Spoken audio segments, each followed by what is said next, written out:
على رسوله الكريم أما بعد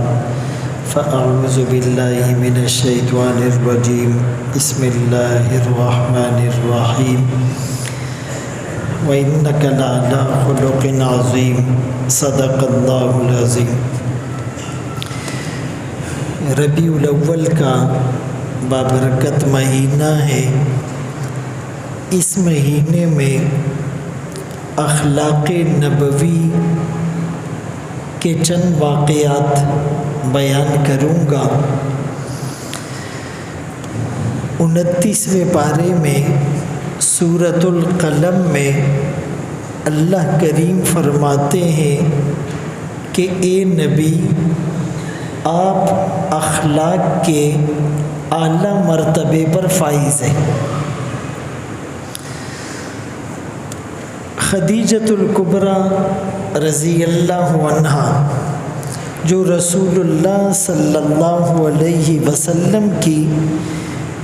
زوجہ اور رفیقہ حیات تھی، جب آقا پر غار حرا میں پہلی وحی نازل ہوئی تو بشری تقاضے کی وجہ سے آپ کچھ پریشان ہو گئے۔ گھر آ کر اپنی اس رفیقہ حیات کو اپنا واقعہ سنایا کہ یوں غار میں ایک فرشتہ آیا اور اس نے مجھے کچھ آیات پڑھائی تو خدیجۃ الکبریٰ رضی اللہ عنہا نے تسلی دی کہ اللہ آپ کو بے یار و مددگار نہیں چھوڑے گا، آپ ہمیشہ کامیاب اور کامران رہیں گے۔ اس کی وجہ یہ ہے لتصل الرحم کہ آپ صلہ رحمی کرتے ہیں، تحمل الکل آپ لوگوں کا بوجھ اٹھاتے ہیں، تقری الضیف آپ مہمان نوازی کرتے ہیں، تکسب المعدوم آپ کما کر لوگوں کو کھلاتے ہیں، وتعین علی نوائب الحق آپ لوگوں کی ضروریات کو پورا کرتے ہیں۔ یعنی جو نبوت آپ کو ملی اس کا سبب خدیجۃ الکبریٰ رضی اللہ عنہا نے جو بتایا وہ آپ کے اخلاق تھے، وہ لوگوں کے ساتھ آپ کی مدد اور آپ کا تعاون تھا۔ یہی وجہ ہے کہ نبوت سے پہلے بھی آپ صادق اور امین سے مشہور تھے، سچ بولنے والا، امانت دار۔ فَإِنَّهُمْ لَا يُكَذِّبُونَكَ نبوت کے اعلان کے بعد مشرکین مکہ آپ کے دشمن تو بنے لیکن آپ کی ذات پر، آپ کے کردار پر انہوں نے کبھی انگلی نہیں اٹھائی، بلکہ جب ان سے پوچھا گیا کہ تم اس نبی کے بارے میں کیا کہتے ہو تو کہنے لگے اگرچہ ہمارا ان سے اختلاف ہے، ہم ان کو نبی نہیں مانتے، لیکن اتنا ضرور ہے وہ سچے۔ آپ نے جب اپنی نبوت کا اعلان کرنے کے لیے انہیں جمع کیا تو آپ نے فرمایا کہ اگر میں یہ کہوں کہ اس پہاڑ کے پیچھے دشمن ہے جو صبح ہوتے ہی تم پر حملہ کر دے گا تو کیا تم میری بات مان لو گے؟ سب نے کہا جی بالکل مانیں گے، تفتیش کی ضرورت ہی نہیں ہے، آپ کا کہنا ہی ہمارے لیے کافی ہے۔ آپ کی زبان سے نکلی ہوئی بات پتھر پر لکیر ہے۔ آپ نے فرمایا پھر میں تمہیں ڈراتا ہوں جہنم سے اور جہنم کی آگ سے۔ تو اس پر وہ بپر گئے۔ تو رسول اللہ صلی اللہ علیہ وسلم کے اخلاق کے جو داعی تھے وہ دشمن بھی تھے۔ حوازن ایک مشہور قبیلہ تھا، تیر اندازی میں اور نیزہ چلانے میں بڑے ماہر تھے۔ تو ان کا جو کمانڈر تھا مالک بن عوف، اس نے پورے قبیلے میں اعلان کیا کہ مسلمانوں سے لڑنا ہے اور مسلمانوں کا نام و نشان ختم کرنا ہے، اور جنگ میں اپنے ساتھ بچوں کو عورتوں کو بھی لے لیا کہ جب بچے اور عورتیں ساتھ ہوں گے تو کسی کو واپس جانے کا اور بھاگنے کا خیال نہیں آئے گا، اور اپنے بچوں کو اور عورتوں کو دیکھ کر ان کا جذبہ اور بڑھے گا۔ چنانچہ اپنے بچوں کو، عورتوں کو، اپنے مویشیوں کو، اپنے غلاموں کو، اپنی باندیوں کو، اپنے ساز و سامان کو، سب کو لے کر میدان میں اترے۔ یہ اس کی پالیسی تھی۔ لیکن اللہ کا کرنا یہ ہوا کہ حوازن کو شکست ہو گئی۔ اب ان کا جو کمانڈر ان چیف تھا مالک بن عوف، جس نے پورے قبیلے کو جمع کیا اور مسلمانوں کی اینٹ سے اینٹ بجانے کا اس نے اعلان کیا تھا، اب جب شکست کھا گیا، اب اپنی جان کی پڑ گئی، ادھر ادھر چھپتا رہا، تو رسول اللہ صلی اللہ علیہ وسلم نے پیغام بھیجا، اس کو آفر کی کہ اگر مالک بن عوف مسلمان ہو جاتا ہے فرددت علیہ اہلہ ومالہ، تو اس کے اہل و عیال، اس کا مال جو مسلمانوں کے قبضے میں آ چکا ہے مال غنیمت کے طور پر، وہ بھی اس کو لوٹا دیں گے۔ وَأَعْطَيْتُهُ مِئَةً مِّنَ الْإِبِلِ، اور 100 اونٹ اس کو دے دوں گا، لیکن یہ آ جائے۔ اب بتائیں میدان جنگ میں دشمن کے ساتھ ایسا برتاؤ،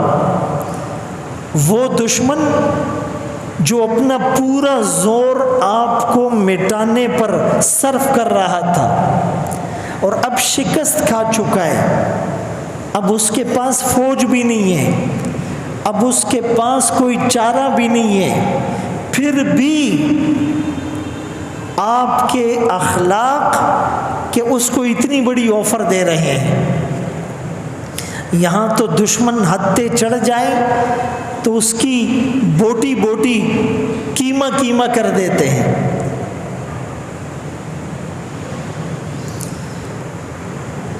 اسی طرح فتح مکہ کے موقع پر،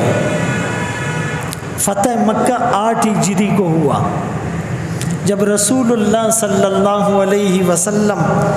تقریباً 10,000 صحابہ کو لے کر چمکتی ہوئی تلواروں کی جھرمٹ میں مکے میں داخل ہو رہے تھے، تو آپ صلی اللہ علیہ وسلم نے حکمت عملی کے طور پر ابو سفیان کو ایسی جگہ کھڑا کیا کہ ہر گزرنے والے قافلے پر اس کی نظر ہو، مسلمانوں کے پورے لشکر کو وہ شروع سے آخر تک دیکھیں تو روب پڑے گا، ہیبت پڑ جائے گی، ہو سکتا ہے مسلمان ہو جائے۔ تو ابو سفیان کھڑا ہوا ہے اور 10,000 صحابہ کا لشکر الگ الگ قبیلہ اپنے جھنڈے اور امیر کی قیادت میں مکے میں داخل ہو رہا ہے۔ تو انصار کے سردار سعد بن عبادہ رضی اللہ عنہ ابو سفیان کو دیکھ کر جوش میں آ گئے کہ یہ تو وہی آدمی ہے جو ساری زندگی نبی کے مقابلے پر اترا، اور صف اول میں نظر آیا، اور ساری جنگی حکمت عملی یہی کرتا تھا۔ تو جوش میں آ کر سعد بن عبادہ رضی اللہ عنہ نے یہ کہہ دیا، الیوم یوم الملحمہ، آج تو جنگ کا دن ہے، آج تو خون ریزی کا دن ہے۔ الیوم تستحل الکعبہ، آج کعبے میں خون ریزی حلال ہوگی، آج ہم دشمنوں کی گردنیں کاٹیں گے، آج ہم ان کی لاشوں کے ڈھیر لگا دیں گے۔ جوش میں کہہ دیا۔ رسول اللہ صلی اللہ علیہ وسلم نے جب یہ سنا تو آپ نے تادیباً سبق سکھانے کی نیت سے سعد بن عبادہ سے جھنڈا لے لیا اور ان کے بیٹے قیس بن سعد کو دیا۔ کسی اور کو دیتے تو ان کو زیادہ محسوس ہوتا، اور انصار بھی اس بات کو محسوس کرتے، ان پر یہ بات گراں گزرتی۔ تو آپ نے ان سے تو جھنڈا لیا کہ ان کو یہ جملہ نہیں کہنا چاہیے، لیکن انہی کے بیٹے کو دے دیا، اور آپ نے فرمایا کہ آج بدلے کا دن نہیں ہے، آج معاف کرنے کا دن ہے، آج عفو درگزر کا دن ہے۔ آج میں ان سے وہی بات کہوں گا جو میرے بھائی یوسف علیہ السلام نے اپنے بھائیوں سے کہی تھی، وہ بھائی جنہوں نے یوسف علیہ السلام کو کنویں میں ڈالا تھا، باپ سے جدا کر دیا تھا، قتل کرنے کے منصوبے بنائے تھے۔ یوسف علیہ السلام نے انہی بھائیوں کو، جب وہ بھائی ماتحت بن کر آئے، یوسف علیہ السلام بادشاہ بنے ہوئے، تو کیا فرمایا؟ لا تثریب علیکم اليوم، آج کے دن تم پر کوئی ملامت، کوئی بدلہ، کوئی انتقام نہیں۔ آمنہ کے لال نے کہا میں بھی ان مشرکین سے آج وہی جملہ کہوں گا۔ یہ کہنا تو بہت آسان ہے، سننا بھی آسان ہے، لیکن وقت آنے پر کر دکھانا بڑا مشکل ہے۔ ہمارے ساتھ تو جو تھوڑی سی انبن کرے 10 سال بعد بھی ہم کہتے ہیں زما زڑنا خبر نہ دوتی، میرے دل سے وہ بات نہیں نکلی ہے، آج بھی وہ زخم تازہ ہے۔ شاعر نے کہا جراحات السنان لہا التیام ولا یلتام ما جرح اللسان، کہ چھری کا، تیر کا، تلوار کا زخم تو بھرا، لگا جو زخم زباں کا، رہا وہ ہمیشہ ہرا۔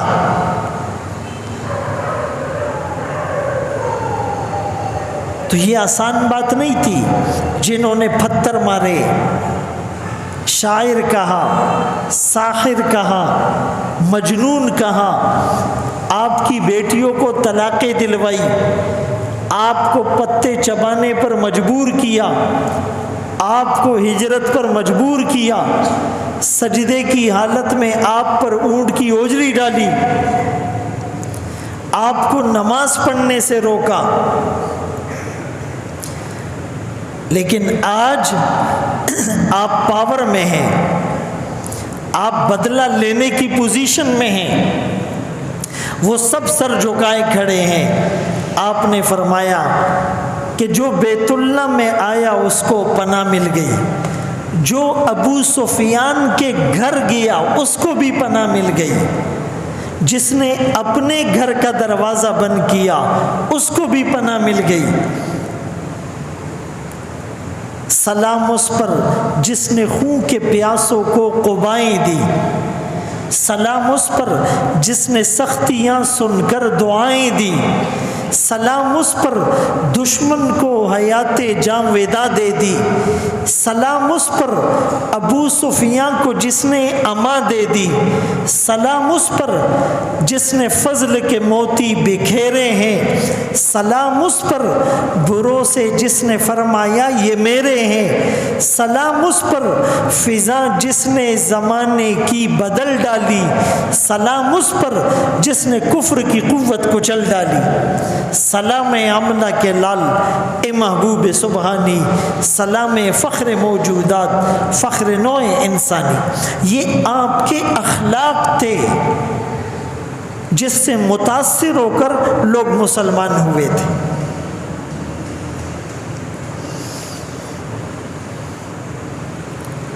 حضرت انس رضی اللہ تعالیٰ عنہ روایت کرتے ہیں، کان رسول اللہ صلی اللہ علیہ وسلم یزور الانصار ویسلم علی صبیانہم ویمسح علی رؤوسہم۔ آپ کبھی کبھی انصار سے ملنے کے لیے ان کے علاقے میں جاتے تھے۔ ہر وقت مسجد میں ایک آدمی بیٹھا رہے اچھی بات ہے، لیکن وہ کسی کی خوشی میں شریک نہیں ہوتا، کسی کے غم میں نہیں جاتا، بیمار کی عیادت نہیں کرتا، لوگوں کے جھگڑے میں مصالحت کا کردار ادا نہیں کرتا، کسی کی خبرگیری نہیں کرتا، پڑوسی کی معلومات نہیں رکھتا۔ تو یہ اسلام کا مزاج نہیں ہے۔ رسول اللہ صلی اللہ علیہ وسلم یزور الانصار، ملاقات کے لیے جاتے تھے، ویسلم علی صبیانہم، چھوٹے بچوں کو آپ خود سے سلام کرتے تھے، ویمسح رؤوسہم، اور ان کے سر پر ہاتھ پھیرتے تھے۔ حضرت انس رضی اللہ تعالیٰ عنہ کے ایک چھوٹے بھائی تھے، تو آپ جب بھی حضرت انس کے گھر جاتے، ان کی والدہ ام سلیم تھی رضی اللہ عنہ، تو آقا حضرت انس کے چھوٹے بھائی سے بھی دل لگی کی باتیں کرتے تھے، بچہ تو بچہ ہوتا ہے۔ تو ایک دن آقا گئے تو وہ بچہ بالکل خاموش بیٹھا ہوا ہے، ہنس رہا نہیں ہے، کھیل رہا نہیں ہے، مسکرا رہا نہیں ہے،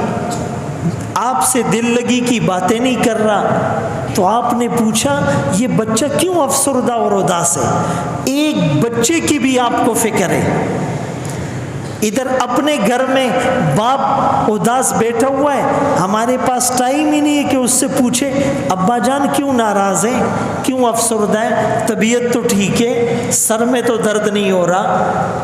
پیسے تو نہیں چاہیے، کوئی دوائی تو نہیں لانی، کچھ کھانے کو تو دل نہیں ہو رہا، جسم میں درد تو نہیں ہے، سچ بتاؤ۔ آج کل کی اولادیں پوچھتی ہے، وہ جاتی رات کو 2-3 بجے جب ماں باپ سو چکے ہوتے، اگر اتفاقاً جلدی چلے بھی جائیں تو وہ موبائل لے کر فیس بک پہ لگ جاتے، فیس بک پہ لوگوں کو نصیحت کرتا ہے مفتی بن کر، ماں کے قدموں تلے جنت ہے، اپنی ماں دوسرے کمرے میں اس کا حال نہیں پوچھے گا، اللہ کی خوشی باپ کی خوشی میں، اپنا باپ وہاں بیمار پڑا ہوا ہے، حضرت صاحب کے پاس ٹائم نہیں ہے، اپنی بہنوں کی خبر نہیں ہے، اور کہہ رہے father day, mother day, labour day, اور جو ہے نا وہ یہ ہو گیا وہ ہو گیا، تو وہ موبائل میں لگے ہوئے۔ تو بھائی آقا کو بچوں کی فکر ہے، آپ نے پوچھا یہ اداس کیوں ہے؟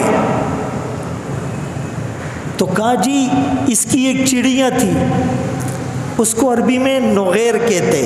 بعضوں نے لکھا ہے کہ وہ یا چڑیا تھی یا یہ جو کوئل ٹائپ کی کوئی چڑیاں ہوتی ہیں، یا بلبل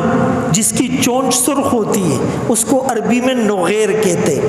کہ اس کی ایک چڑیا تھی وہ مر گئی ہے، یہ اس لیے افسردہ ہے، بچے کا کھلونا ٹوٹ جائے وہ اداس ہوتا ہے۔ اور اللہ کو کب غصہ آتا ہے؟ جب اللہ کے بنائے ہوئے ان کھلونوں کا دل کوئی توڑ دیتا ہے، ایک مسلمان کا دل توڑنا بیت اللہ گرانے سے بڑا گناہ ہے۔ تو ماں کا دل توڑنا، باپ کا دل توڑنا، استاد کا دل توڑنا، سفید داڑھی والے کا دل توڑنا، عالم کا دل توڑنا، اللہ کے ولی کا دل توڑنا، تبلیغی کا دل توڑنا، مجاہد کا دل توڑنا، طالب علم کا دل توڑنا، آپ اندازہ لگاؤ۔ بعض لوگوں کے بارے میں ہم سب کمزور ہیں، پتہ چلا باہر انتہائی اچھے اخلاق، لیکن گھر میں گھر والے ان سے تنگ ہیں، بیوی ڈرتی ہے، جب یہ جاتا ہے تو بیوی پہ لرزہ طاری ہوتا ہے، ابھی میری خیر نہیں ہے۔ بلکہ ایسے واقعات آئے ہیں کہ اولاد کے سامنے ماں باپ لرز رہے ہوتے ہیں، اس کو غصہ نہیں آ جائے، کہیں ہمیں گالیاں دیتا ہے، مارتا ہے اولادیں۔ تو کہا جی اس کی جو چڑیاں تھی وہ مر گئی ہے، اس لیے افسردہ ہے۔ آپ نے اس کو بلایا، کہا یا ابا عمیر ما فعل النغیر، تھوڑی اس کو تسلی دی، اور پھر جب بھی آپ گھر جاتے کہتے یا ابا عمیر ما فعل النغیر، تیری چڑیا چلی گئی، دوسری آ جائے گی، دل لگی کی باتیں کر کے آپ نے اس کے غم کو ہلکا کیا۔